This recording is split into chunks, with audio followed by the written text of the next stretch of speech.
वो ध्रुवीकरण की भाषा अपना रहे हैं, हिंदू मुस्लिम मंगलसूत्र क्या क्या बातें कर रहे हैं। पर जो 22 जनवरी का समारोह था वो एक राजनीतिक समारोह था, एक राजनीतिक व्यक्ति के आत्मगौरव के लिए वो समारोह था।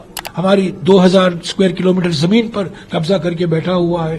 हम लोग सत्ता में नहीं रहे हैं, 24 साल हो गए हैं, पर जिस मुद्दों पर हम लड़ाई इस चुनाव में उतरे हैं, किसान के मुद्दे हैं, पिछड़े वर्गों के मुद्दे हैं, आदिवासियों के जो चिंता है, युवा बेरोजगारी है, महंगाई है, उन मुद्दों पर हम ये चुनाव लड़ रहे हैं। बीजेपी और बीजेडी के बीच में तो कोई अंतर नहीं है, वो एक ही सिक्के के दो चेहरे हैं, दो पहलू हैं। तो असली लड़ाई इस चुनाव में उड़ीसा में कांग्रेस बनाम बीजेडी बीजेपी, उनका तो एक गठबंधन है। हालांकि वो गठबंधन औपचारिक तौर से नहीं हुआ है, पर ये अनौपचारिक तौर से तो गठबंधन ही है, क्योंकि पिछले 10 साल से अगर आप देखें मोदी सरकार की हर नीति का समर्थन इन्होंने दिया है, हर नीति का, हर विधायक जो आया, हर कानून जो बनाया उसका इन्होंने समर्थन दिया।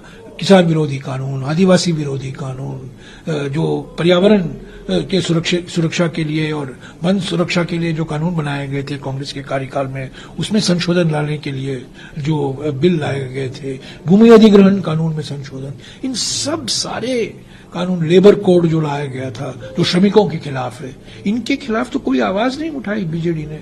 तो बिल्कुल साफ हो गया कि दिल्ली में आप हम समर्थन करेंगे और यहाँ एक फ्रेंडली लड़ाई लड़ेंगे। यही तो चल रहा है बीजेपी और बीजेडी के बीच में।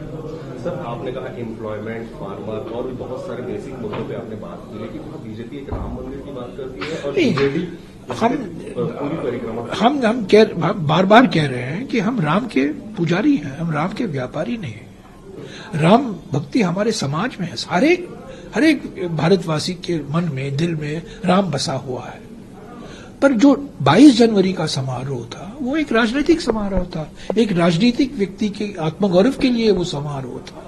तो इसीलिए हम नहीं गए 22 जनवरी के समारोह में। इसका माने नहीं है कि हम तो राम पुजारी हैं, असली राम पुजारी हम हैं, पर धर्म का राजनीतिकरण के खिलाफ हम हैं। हम एक बहुधार्मिक देश हैं, धार्मिक समाज है, धर्म का सम्मान करते हैं। हमारे संविधान का मूल सिद्धांत ही सर्वधर्म समभाव है।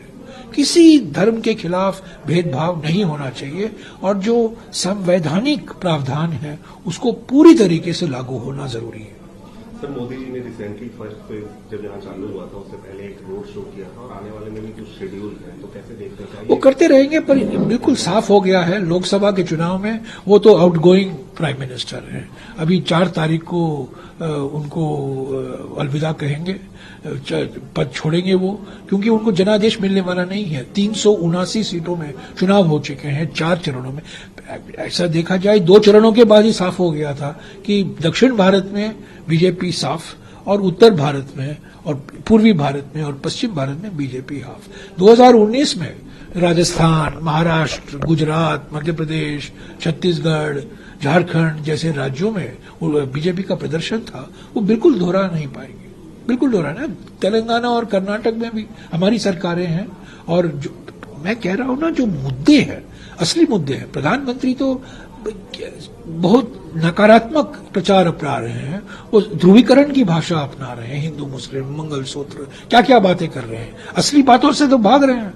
बेरोजगारी, महंगाई, बढ़ती हुई आर्थिक विषमताएं, आदिवासियों पर अत्याचार, दलितों पर अत्याचार, महिलाओं की असुरक्षता, उस पर तो वो चुप है।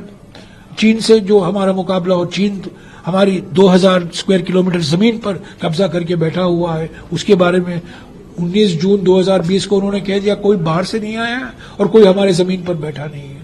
तो असली मुद्दों पर वो बोलने वाले नहीं है, पर ध्यान हटाना चाहते हैं जो असली मुद्दे हैं, जनता के मुद्दे हैं। कोई इस चुनाव में कोई लहर नहीं है, बिल्कुल कोई लहर नहीं है। लहर है नाराजगी की लहर। चुपचाप तरीके से लोग वोट कर रहे हैं और परिवर्तन के लिए, बदलाव के लिए।